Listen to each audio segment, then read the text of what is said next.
If need be, please impeach these chairs and their vice chairs. If you are a chair of a committee or a vice chair, please take your work seriously. If you do not, we have another 280 members who can take those positions. Do the honorable thing. If you don't have time for the House, just do the honorable thing. And you know, we're in this season, the season Junet Mohammed calls the season of impeachment. I am not encouraging anyone to impeach anyone. But if need be, please impeach these chairs and their vice chairs if they can't be in the House. Please impeach them. Thank you, Honorable Speaker.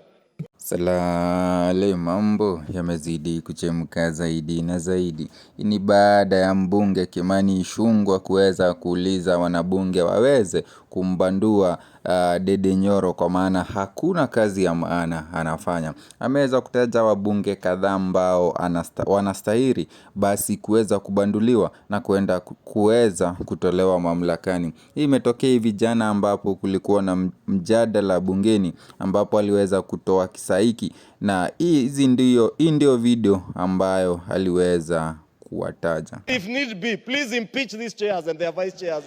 If you are a chair of a committee or a vice chair, please take your work seriously. If you do not, we have another 280 members who can take those positions. Do the honorable thing. If you don't have time for the House, just do the honorable thing. And you know, we're in this season, the season Junet Mohammed calls the season of impeachment. I am not encouraging anyone to impeach anyone. But if need be, please impeach these chairs and their vice chairs if they can't be in the House. Please impeach them. Thank you, Honorable Speaker.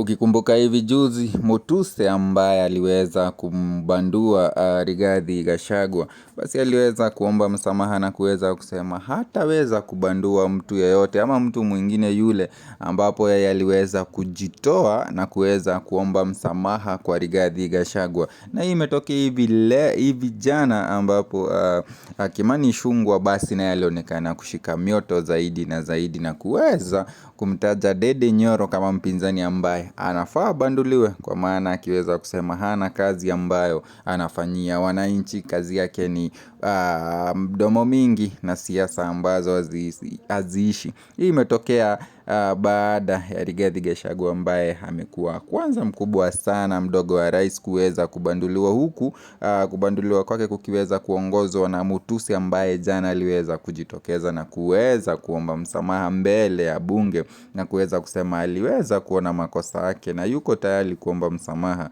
na baadaye hata mbandua mtu yeyote wala hata ingilia biashara ama mbunge yote kuweza kujali ama kuweza kumbandua. Imeonekana kuweza kuchukua kasi zaidi na zaidi kwa wananchi, huku wakiuliza wananchi wabunge waweze kufanya kazi wala si kubanduana.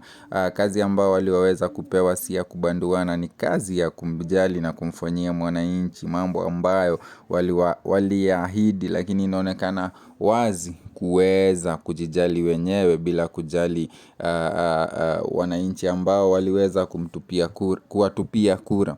Imeweza kutokea hivi jana ambapo Mutuse aliweza kusimama na kustua watu wengi zaidi na zaidi, ambapo aliweza kuomba msamaha kwa Rigathi Gachagua. Kumbuka Rigathi Gachagua aliweza kubanduliwa na baadaye Kithure Kindiki basi akaweza kuapishwa, ambapo kesi ya Rigathi Gachagua iliweza kuchukua muda mrefu zaidi. Kumbuka chanzo kikubwa kilikuwa ni ujamaa ambaye aliweza kusema Rigathi Gachagua alikuwa na ukabila mwingi zaidi na zaidi, na basi aliona haja yake basi angefaa ngolewa kutoka mamlakani kwa maana alipendelea ukabila moja, ambapo Mutuse aliweza kusema alipendelea upande wa Murima ndio Kikuyu. Ndio video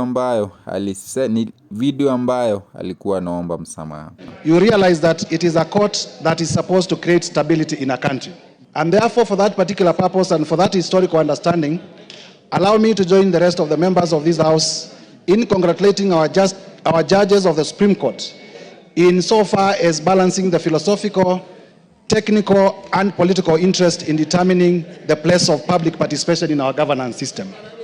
Having said that, Mr. Speaker, and having had a cursory look at the decision of the Supreme Court, I realized that the Supreme Court did lay grounds, factors, and the test that is to be relied upon in terms of initiating public participation for legislative work and for decisions on policy matters, in terms of how those decisions are going to be processed through the legislative system, but also importantly, the test upon which courts of law are going to use to determine whether public participation indeed has been applied satisfactorily, both qualitatively and quantitatively.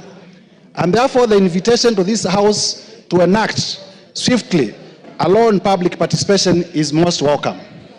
As my chairman, the Honorable George Gitonga Morogara, has said, in the Justice and Legal Affairs Committee, we had begun to look at ways of closing this gap, because we are also aware, as a committee of the House involved in matters justice and matters law, that we cannot continue having a legal lacuna in terms of public participation.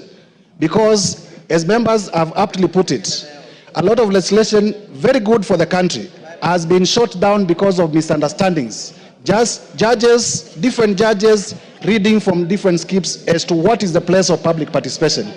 And I will therefore be very supportive when finally the state publishes the public participation law in line with the decision of the Supreme Court. But also importantly, Mr. Speaker, as this House considers the question of public participation, we may also need to consider the question of a referendum law, because hand in hand with public participation is the place of a referendum in our governance system. And therefore, we'll be also urging the majority leader to also liaise with government, so that even as we enact a law on public participation, we also enact a law on referendum, so that the country is adequately resourced legally to deal with these two issues. I thank you, Mr. Speaker, for the opportunity to contribute, and I want to assure the House that having successfully impeached a deputy president, I am not going to impeach any other person soon. So, unajua sasa, ile shida iko Kenya hii ni ukora. And people not being truthful. The agreements are here. The office of the Deputy President will be allowed specific duties identified at Article 21 of the agreement.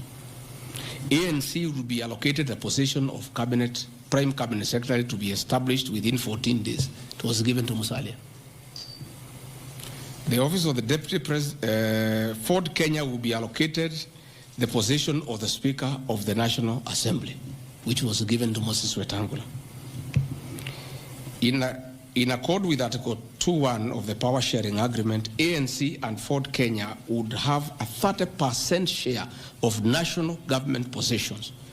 So, the Honorable Musalia Mudavadi, the Honorable Wetangula, and the people of Western, please don't condemn Rigathi Gachagua. The agreement is here, defining your share in the government. It is not me. Basi usisahau subscribe, like, comment and share kwa mengi na mengineo zaidi hapa kwenye Chosen Boy.